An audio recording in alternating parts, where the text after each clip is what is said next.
menggunakan enzim Ecdysone. Nah ini, homologi dengan si Arthropoda juga ditemukan enzim ini, eee, jadi kalau kita bicara masalah terkait dengan, dapat mengelupas ini adalah, suatu hal yang, homologi. Artinya memang ini secara evolusi juga, berasal dari nenek moyang yang sama. Nah, proses ini disebut sebagai ekdisis. Ini anggota Ecdysozoa, tapi kita tidak bahas semuanya nih. Sebagian besar mungkin akan dibahas pada, eee, kajian Minorvilla. Yang kita bahas mungkin hanya satu filum saja, filum yang cukup besar.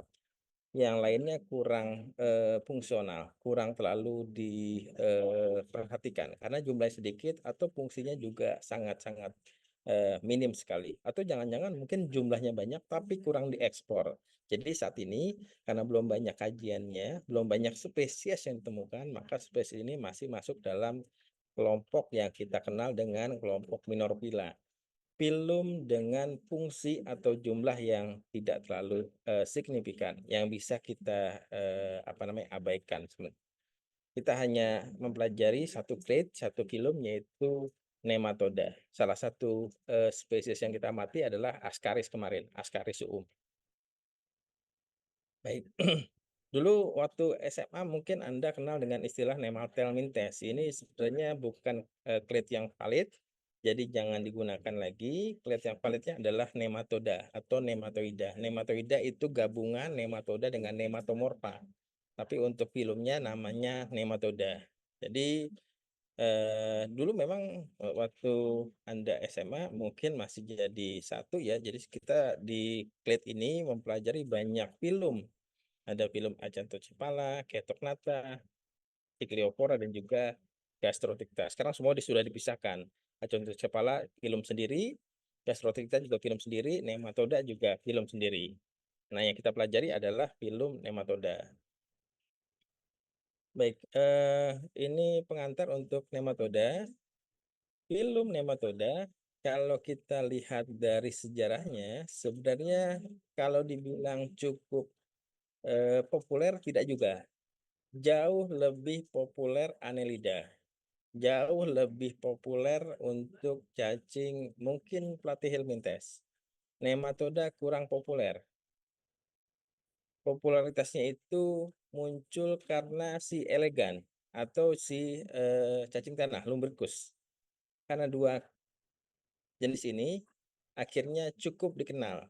Sama satu lagi, potensinya sebagai parasit. Jadi sering ditemukan dalam dunia kedokteran. Jadi kalau ada orang sakit, datang ke rumah sakit dicek ternyata penyebabnya adalah nematoda, termasuk di bidang pertanian.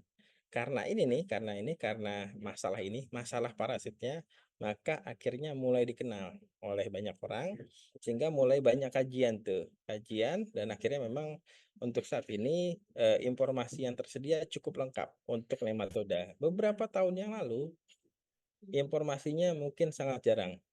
Maka hingga saat ini klasifikasi dari nematoda itu juga masih belum ajak. Bahkan nanti mungkin saya akan sampaikan ada dua pendekatan yang masih belum saling, sinkron gitu ya, belum saling melengkapi antara molekuler dengan morfologi. Molekulernya sudah jalan duluan, tapi morfologinya sampai sekarang juga masih belum ada satu, afinitas yang bisa digunakan untuk membuat kekerabatan, untuk membuat, kajian yang, mempertimbangkan homologinya. Nah, ini pengantar. Jadi banyak menimbulkan kerugian, akhirnya dikenal, kemudian ya parasit juga pada manusia, tanaman, pertanian, dan juga hewan peliharaan. Ukurannya macam-macam. Dari ukuran yang paling kecil, kecil sekali, sampai ada yang 8 meter. Luar biasa ya, 8 meter. 8 meter itu berarti mungkin 5 kali ukuran kita. Ada ternyata cacing yang ukurannya 8 meter. Tapi ini panjangnya ya, untuk lebarnya, untuk diameternya tidak ikut besar juga, bukan berarti dia sebesar pohon, tidak. Diameternya tetap kecil, panjangnya saja yang sampai 8 meter dan itu ditemukan pada, ususnya ikan paus. Jadi ada nematoda di dalam ikan paus dan ukurannya sangat besar, mengikuti ususnya ikan paus. Ditemukan di berbagai habitat, 3/4 ditemukan di tanah perkarangan. Jadi kalau kita keruk apa namanya, perkarangan kita, depan rumah kita tuh ada perkarangan, kita keruk, maka kemungkinan 3/4-nya isinya adalah nematoda. Maka kalau kita lihat fungsinya cukup penting sebenarnya, karena mirip dengan Annelida. Salah satunya adalah merekayasa ekosistem. Jadi bisa untuk merubah tanah gitu ya. Jadi memakan tanah juga yang free living, sama dengan Turbellaria, ada beberapa yang hidup bebas. Ini memakan tanah, kemudian bisa mensekresi beberapa kandungan yang sangat penting untuk kesuburan tanah. Jenisnya cukup banyak ternyata, ada 26.000 jenis dan bahkan mungkin lebih. Karena kajiannya memang sekarang sudah mulai, apa namanya, meluas. Kalau dulu kajiannya terbatas pada kajian kedokteran. Kedokteran, kesehatan pertanian, dan juga kesehatan hewan ternak. Kalau sekarang sudah meluas, bahkan ada yang mengkaji di perairan laut, ada juga yang mengkaji di air tawar, dan juga mengkaji di tanah. Tidak terkait dengan eh, pertanian, tidak terkait dengan perkebunan, dan juga hewan ternak. Jadi harusnya jenisnya akan jauh lebih banyak lagi. Bisa jadi mungkin 2 kali lipat dari jenis yang ditemukan sekarang. Ini anatominya, anatomi untuk apa namanya, nematoda. Salah satu representatifnya yaitu Ascaris. Nanti kita lihat detailnya. Secara fungsi, tadi sudah kita bahas, ciri khasnya adalah memiliki kutikula. Kutikula sangat tebal, tapi dia juga punya kandungan apa namanya, kolagen dan serat. Sehingga meskipun tebal dan tidak hidup, tapi elastisitasnya juga tetap tinggi karena ada kolagen dan juga seratnya. Karena tebal tadi, maka bisa mendukung cairan yang ada di dalamnya. Cairannya, sehingga bisa membuat semacam mekanisme yang kita sebut sebagai hidrostatic pressure. Ada tekanan hidrostatik yang bisa diterapkan di dalam tubuhnya. Sehingga semua pergerakan itu terlaksana dengan adanya koordinasi antara otot longitudinal dengan kutikula, dengan cairan yang ada di dalam kutikula, karena kutilanya sangat tebal. Kalau cacing Annelida ini sudah punya 2 otot, ada otot longitudinal dan juga otot sirkuler. Jadi wajar kalau pergerakannya, lokomosinya jauh lebih baik. Kalau kalau untuk nematoda, sirkulernya tidak ada, yang ada hanya otot longitudinal. Jadi pergerakannya harus dibantu oleh kutikula yang sangat tebal. Kalau tidak, maka proses untuk bisa apa namanya, menciptakan tekanan hidrostatik itu tidak akan terlaksana. Tadi sudah saya sampaikan, fungsinya adalah untuk melindungi dari hostile environments, dari lingkungan yang sangat keras, terutama termasuk kekeringan. Maka kemarin saya sampaikan waktu di praktikum, hati-hati pada saat Anda praktikum. Karena telur dari Ascaris itu kalau sudah menjadi apa ya, sudah menjadi cheese itu bisa bertahan sampai 2 tahun, 3 tahun di meja gitu. Jadi kalau meja atasnya sering dibersihkan, bisa jadi di meja bawahnya ada. Karena terkadang kalau kita praktikum itu iseng juga tuh, habis memegang Ascaris gitu ya, terus mau merasa banyak lendirnya, kita lap tapi di bagian bawah meja gitu. Nah, ini bisa jadi ada beberapa telur yang nempel di situ dan bertahan sampai 2 tahun ke depan. Nah, kalau bagian kita, jatah kita praktikum, bisa jadi tuh kita lagi tidak sengaja kena, terus kita merasa aman tuh karena kita tidak memegang objeknya secara langsung, kita hanya megang bagian bawah meja, maka kita tidak perlu cuci tangan, langsung makan, masuklah si Ascaris ke dalam tubuh kita. Berikutnya tadi sudah saya sampaikan ada pseudosol, cairan. Nah, ini bisa menciptakan tekanan hidrostatik dan juga menjadi rangka hidrostatik. Jadi kalau kita kemarin mengamati tubuhnya cukup keras ya, bulat dan cukup keras, itu karena masih ada cairan hidrostatik. Setelah mati, dia akan menjadi keriput karena memang kemampuan hidrostatiknya untuk menciptakan rangka sudah tidak terlaksana dengan baik. Jadinya akhirnya keriput makin gepeng gitu ya, tidak bulat lagi ya karena memang sudah hilang kemampuan yang disebut sebagai kerangka hidrostatik. Nah, ini kemarin sudah kita pelajari pada cacing parasit sama dengan platyhelminthes. Untuk yang parasit sudah berkembang epidermis yang sincitial. Ini karakter yang sangat-sangat umum pada kelompok cacing parasit. Jadi kalau nanti saya tanya, Anda sudah bisa menebak arah soalnya itu kalau ada kata kunci sincitial berarti mengarah kemana. Kemudian ada sensori papila dan juga ampit. Nanti kita akan lihat. Dan ini secara klasikal digunakan sebagai pembeda antar kelas. Kemudian sebenarnya ada seta juga. Ada seta dan juga ada kalau yang untuk di sini ada fotonya enggak ya? Kalau untuk yang sensori papila, ada juga sensila itu di bagian depan biasanya. Pada beberapa jenis ada yang memiliki sensila yang sangat panjang. Jadi seperti kumis yang cukup panjang tuh di bagian depannya. Ini fungsinya untuk sensoris ya, untuk meraba kira-kira di bagian depannya apa. Kemudian sebenarnya untuk nematoda juga memiliki seta, tapi setanya itu berbeda dengan annelida. Kalau annelida, setanya selalu berpasangan. Kalau nematoda tidak berpasangan, itu bedanya. Nah, kalau untuk polychaeta, setanya jauh lebih banyak. Reproduksi secara ada spikula juga. Kemarin ada sempat mendapatkan mengamati spikula dari si jantannya Ascaris. Kalau ada, saya rasa sangat-sangat beruntung dan mungkin bisa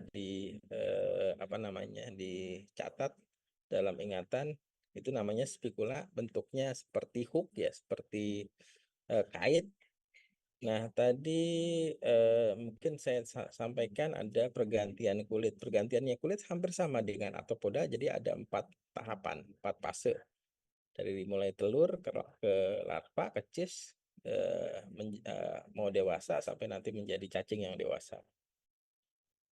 Nah, ini yang tadi saya sampaikan ada spikula. Ini fakta ya, sajian fakta sebenarnya. Jadi adaptasi terhadap kerangka hidrostatik. Jadi spikula itu sebenarnya bukan penis ya, bukan organ kopulasi sejati. Jadi tidak mengandung sperma. Fungsinya untuk apa? Kalau tidak mengandung sperma, kan bentuknya seperti hook itu ya, seperti pengait. Terus untuk apa kalau tidak mengandung sperma? Ternyata fungsinya itu untuk membuka vulva. Jadi kalau dia ketemu tuh jantan dengan betina, spikula ini akan keluar tujuannya untuk merobek vulvanya betina. Kalau sudah dirobek, maka ada celah, ada lubang, maka sperma bisa disalurkan ke situ. Itu yang pertama, adaptasi yang pertama. Jadi spikula itu tujuannya untuk merobek, bukan untuk menyalurkan sperma. Yang kedua, karena kita bicara tekanan hidrostatik yang sangat besar sekali, tidak mungkin dan tidak ada saluran sebenarnya. Jadi kalau kita sudah memasukkan sperma tuh si jantannya masuk sperma ke dalam tubuh betina, itu tidak ada saluran yang langsung menghantarkan sperma menuju ke ovum. Jadi dia masuk ke cairan hidrostatik. Karena hidrostatik tekanannya sangat besar, maka harus ada semacam adaptasi lagi tuh. Kalau di ilmu perilaku hewan ada konteks kompetisi sperma. Ini mungkin bisa diterapkan juga di sini. Jadi setelah masuk ke cairan itu, cairan hidrostatik pseudosol yang kita sebut sebagai pseudosol, sperma itu harus berlomba-lomba untuk mencapai ovum. Tapi menariknya, sperma ini tidak memiliki flagellum dan akrosom. Jadi bentuknya adalah bentuk seperti amoeba, amebozoid dan bergerak dengan pseudopodia. Mengapa harus berbentuk amebozoid dan bergerak dengan pseudopodia? Karena untuk bisa beradaptasi mengatasi cairan hidrostatik yang sangat-sangat tinggi. Itu mekanismenya, strategi yang dikembangkan. Kemudian ini terkait dengan evolusi dari buccal cavity, ini menarik ya. Jadi kalau di nematoda itu setelah mulut sebenarnya bukan setelah mulut ya, tapi di bagian anteriornya, mungkin kita menyebutnya mulut juga. namanya bukal cavity, ada rongga bukal. Ini ternyata evolusinya sangat bervariasi dan bisa digunakan untuk mengidentifikasi sampai tingkat setidaknya suku. Jadi kalau nematoda itu kan macam-macam ya. Ada yang di tumbuhan, ada yang di hewan, ada yang hidup bebas. Yang di tumbuhan dia harus masuk ke dalam organisme yang memiliki proteksi yang sangat keras. Ada dinding sel yang sangat tebal. Untuk itu, dia harus mengembangkan bukal cavity yang ada jarumnya. Ini jarum nih. Namanya adalah apa namanya, stilet. Jadi ini ada jarumnya. Jadi kalau mau masuk ke dalam jaringan tumbuhan, ini dikeluarkan terus digunakan untuk merobek jaringan tumbuhan. Nah, untuk yang di hewan, stiletnya hilang, digantikan dengan gigi. Ini gigi nih. Yang kita amati Ascaris isinya gigi. Kalau kemarin sempat mengamati pasti bentuknya gigi, bukan stilet. Tapi kalau nematoda pada tumbuhan bentuknya stilet. Nah, ini stilet nih. Nah, untuk pemakan bakteri atau yang hidup bebas bentuknya seperti ini. Ini ada giginya juga nih, gigi. Jadi untuk tumbuhan berkembanglah stilet, tapi untuk yang hewan atau hidup bebas yang berkembang gigi, bukan stilet. Stiletnya hilang. Karena dia tidak perlu untuk merusak jaringan, untuk merobek jaringan dari tumbuhan yang keras. Ini sistematika, ini yang tadi saya sampaikan, memang eh, cukup menarik untuk yang nematoda. Artinya kalau sebelumnya yang kita pelajari untuk pelatih Helminthes dan juga untuk Annelida, karakter homologinya banyak. Jadi kita bisa menggunakan karakter itu untuk membuat klasifikasi. Jadi kalau pelatih Helminthes kira-kira homologinya apa? Ada Paropodia, ada Seta dan lain sebagainya. Kalau untuk Clitellata ada Clitellum, ada Seta yang sedikit dan lain sebagainya. Karakter homologinya banyak. Jadi kita cukup puas untuk mempelajari klasifikasi Annelida pada tingkat kelas. Nah, kalau nematoda kesamaannya banyak, tapi semua kesamaan itu ternyata homoplasi, bukan homologi. Jadi susah untuk bisa digunakan sebagai karakter untuk membantu membuat klasifikasi. Sehingga klasifikasi pada tingkat kelas itu pada si nematoda jauh lebih tidak memuaskan. Lebih puas kalau kita melihat klasifikasi pada tingkat suku. Itu pada nematoda. Sehingga jarang sekali ada buku yang betul-betul bercerita banyak terkait dengan kelasnya nematoda. Biasanya dari film langsung turun ke suku. Kelas jarang sekali dimunculkan. Kelas jarang sekali diulas karena homologinya memang tidak banyak. Nah, klasifikasi yang berjalan saat ini sebagian besar menggunakan pendekatan molekuler. Klasifikasinya berdasarkan 18S RNA ya. Nah, karena hal tersebut, ahli morfologi juga akhirnya berkurang tuh drastis. Semua berubah menjadi ahli molekuler. Ya, itulah yang menyebabkan klasifikasi tingkat kelas menjadi tidak memuaskan. Nanti kita akan lihat dan sepertinya ini juga harus Anda ketahui ya, dan apa istilahnya pendekatan dari molekuler ya saya rasa penting untuk digeluti karena pada beberapa kasus kita menemukan hal seperti ini. Homologinya tidak terlalu banyak, variasinya sebenarnya banyak, sangat banyak variasi dan ada beberapa karakter yang sama, tapi ternyata itu bukan karakter homologi. Jadi mau tidak mau kita harus menggunakan pendekatan, mempercayai pendekatan molekuler untuk membuat klasifikasi. Nah, ini pendekatan secara klasik untuk kelas ya secara morfologi. Saya mungkin highlight hanya pada karakter yang cukup penting. Ini ada dua kelas, Secernentea dan juga Adenopora. Karakter khasnya itu, ini namanya dulu disebut pasmida. Ini apasmida. Berarti kalau ada pasmida dan juga ada apasmida, kita sudah bisa mendeteksi bahwa kelas ini ciri khasnya adalah ditemukannya pasmida. Pasmida berarti tadi sensor ya, sensor untuk bisa mendeteksi ada apa namanya objek asing segala macam. Sedangkan kelas Adenopora ini karakternya adalah apasmida. Pasmidnya hilang di sini nih, tidak ditemukan pasmid. Kalau di sini ada pasmida dan juga ada ampid. Tapi kalau di sini hanya ada ampid saja. Mungkin itu karakter penting. Jadi kalau ada pertanyaan, apa beda kelas Cernentea dan juga Anidopora, Anda mengerucutnya atau mungkin melihatnya pada karakter ampid dan juga pasmidnya.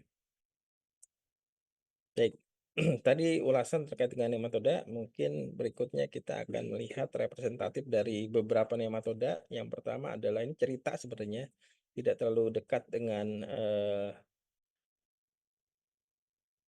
apa namanya dengan taksonomi dan juga klasifikasi. Yang pertama adalah Ascaris lumbricoides yang sering ditemukan pada tubuh kita. Lebih dari 1,27 triliun orang di seluruh dunia terinfeksi cacing ini. Jangan-jangan kita juga kena kali ya.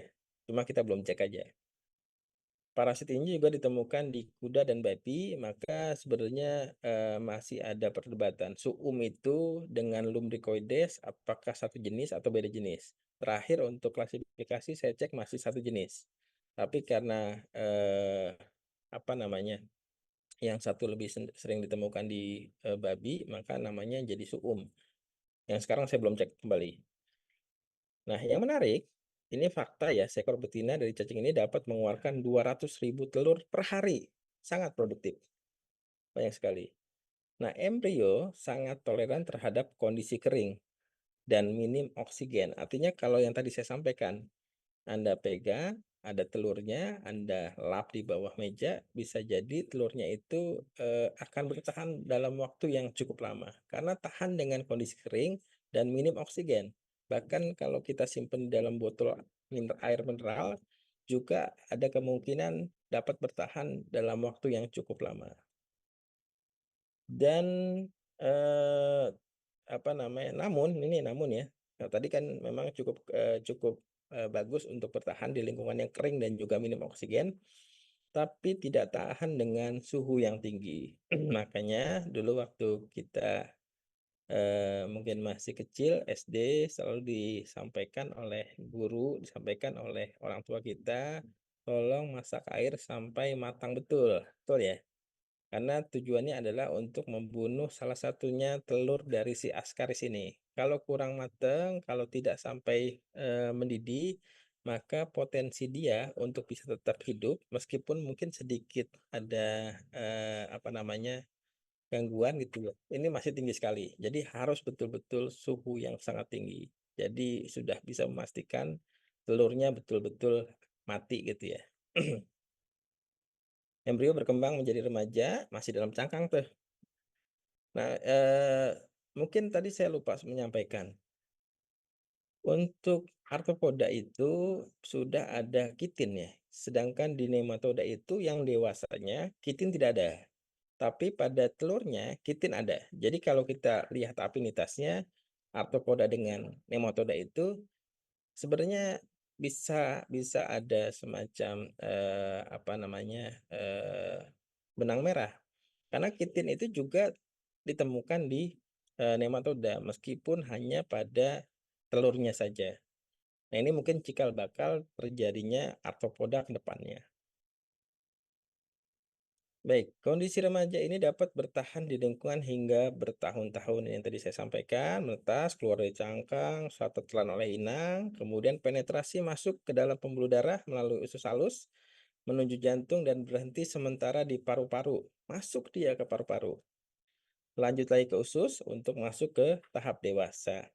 Di sini nih ada satu poin menuju jantung dan berhenti sementara di paru-paru, sehingga kalau kita bicara askaris, askaris itu bukan saja menyebabkan masalah di pencernaan, tapi juga menyebabkan masalah di pernapasan juga. Bahkan kalau kita bicara toksokara, itu apa namanya tahap perkembangan pada askaris bisa kemana-mana, bahkan bisa ke otak, bisa ke mata dan merusak mata, bisa ke bagian yang lainnya, bisa kemana-mana.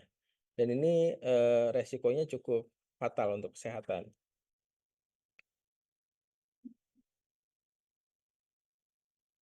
Oke, berikutnya ini cacing tambang mungkin Anda sudah kenal ya. Ini kalau tadi saya sampaikan Kalau dia parasit pada manusia, maka ciri khasnya ini, gigi bukan stilet, tapi kalau untuk tumbuhan stilet. Jadi kalau kita lihat dengan mikroskop yang cukup bagus, buccal cavity-nya isinya gigi, gigi yang ukurannya cukup besar.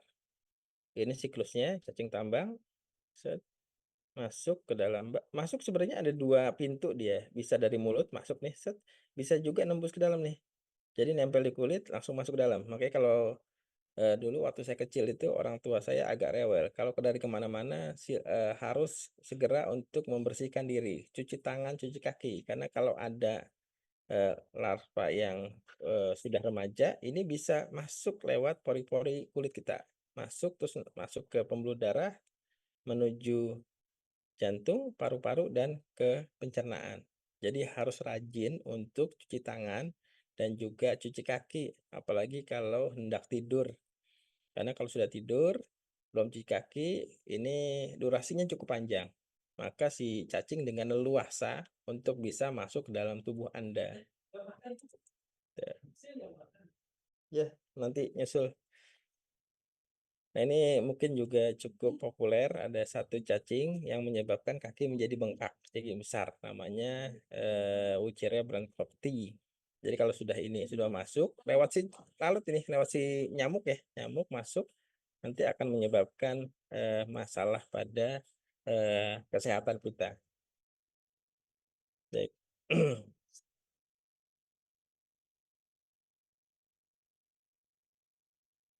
Oke. Kemudian ini terkait dengan manfaat dari nematoda. Jadi kalau kita tadi sudah bicara sedikit terkait dengan apa namanya karakter morfologinya, apa karakter yang bisa kita gunakan untuk membedakan antar filum, antar kelas gitu ya. Sekarang kita mungkin melihat sedikit manfaat nematoda. Jadi kalau sebenarnya tadi mungkin sudah saya singgung perannya bersama dengan Annelida. Yang pertama, dia dapat membantu, dia merupakan perekayasa ekosistem. Dengan bantuannya, dia bisa mensirkulasi nutrien dan juga energi yang ada di lingkungan sehingga bisa dimanfaatkan oleh berbagai macam hewan dan juga tumbuhan gitu ya. Kemudian juga ada nilai komersial. Kadang-kadang ada beberapa jenis yang bisa dikumpulkan untuk digunakan sebagai bahan pakan, terutama untuk ikan ya. Ikan jadi bisa dikumpulkan, dikembangkan menjadi pakan untuk ikan dan juga hewan ternak. Kemudian karena tadi ya sebagian besar parasit ini juga bagus untuk menjadi regulator ekosistem. Karena kalau ada parasit, maka terutama parasit pada serangga. Eh, Kalau di media sosial mungkin sering kita temukan ada serangga kalau kita masukkan ke dalam air, ada sesuatu yang keluar cukup panjang gitu ya. Dan kalau kita teruskan, yang keluar ternyata cacing. Nah, ini memang dia parasit pada serangga. Artinya kalau dia cukup banyak, maka cacing itu bisa menjadi regulator untuk menjaga populasi dari serangga. Jadi tidak boleh terlalu banyak dan juga tidak boleh terlalu sedikit. Jadi harus ada regulatornya. Bayangkan jika tidak ada parasit ini, maka serangga bisa menjadi banyak, kemudian bisa menjadi masalah. Salah satunya masalah di pertanian. Contohnya belalang ya. Belalang kalau sudah sangat banyak, maka akan bisa menurunkan produksi pertanian yang sangat signifikan. Itu untuk belalang. Tikus juga mungkin sama. Tikus juga banyak cacingnya. Kalau tikus itu kemarin di Indramayu banyak orang-orang memang orang Indramayu yang bertani mengeluhkan untuk tikus. Kerugiannya bisa luar biasa sangat tinggi ketika terutama pada tahap penanaman benih ya. Kerusakan untuk yang padi itu ternyata paling tinggi menurut orang Indramayu pada saat benih. Jadi pada saat tanam itu biasanya dijagain, 24 jam itu harus dijagain. Karena kalau tidak, tikus itu akan merusak benih. Dan kerusakan itu cukup signifikan. Bisa menimbulkan kerugian ekonomi yang luar biasa besar. Nah, kalau di sana mereka menunggu tuh 24 jam dan juga memasang perangkap. Dalam semalam, mereka cerita itu satu peta kan bisa mendapatkan 50 ekor tikus. Banyak sekali memang, karena, kalau kita bicara ekologi dari, hewan herbivora, bibit padi yang masih kecil itu kandungan nitrogennya banyak, apalagi kalau pas dengan musim kawinnya si tikus, maka itu sangat diperlukan oleh si tikus untuk, suplai suplai untuk, ini ya, untuk, menunjang kehamilannya dia itu. Jadi harus memang, potensi kerusakannya kalau tidak ada regulator untuk tikus ini bisa menjadi masalah, salah satunya adalah masalah ekonomi. Kemudian juga fungsinya untuk si elegan terutama ini sudah sangat tereksplor, ada kemampuan untuk, awet muda segala macam, ini banyak penelitian yang sudah dikembangkan, termasuk untuk, apa namanya, ekspresi gen ini juga sudah dikembangkan. Ya, baik. Oke, ini sudah film nematomorpha. Jadi saya rasa itu yang dapat saya sampaikan, nanti mungkin, karena saya masih ada kegiatan lagi, nanti mungkin, akan saya share hari ini untuk materinya, silakan Anda perkaya terutama untuk nematoda, karena hari ini memang ada kegiatan jadi saya tidak bisa cerita banyak untuk nematoda termasuk beberapa karakter penting lainnya. Kita ujian berarti di hari Senin ya, Najwa ya? Senin jam 1 nanti saya, apa namanya, Kakak, diskusi dengan Bu selain Yes. ini kan paginya itu kami ada UTS juga biosel. Nah, kira-kira bisa nggak ya Pak kalau BSA-nya ini diganti hari Selasanya? Selasa jam Jam kalau diganti dengan matkul project healing, jamnya matkul project ini bisa nggak ya Pak? kalau untuk healing saya ada pengganti untuk kelas B, Kalau jam 8, Selasa jam 8.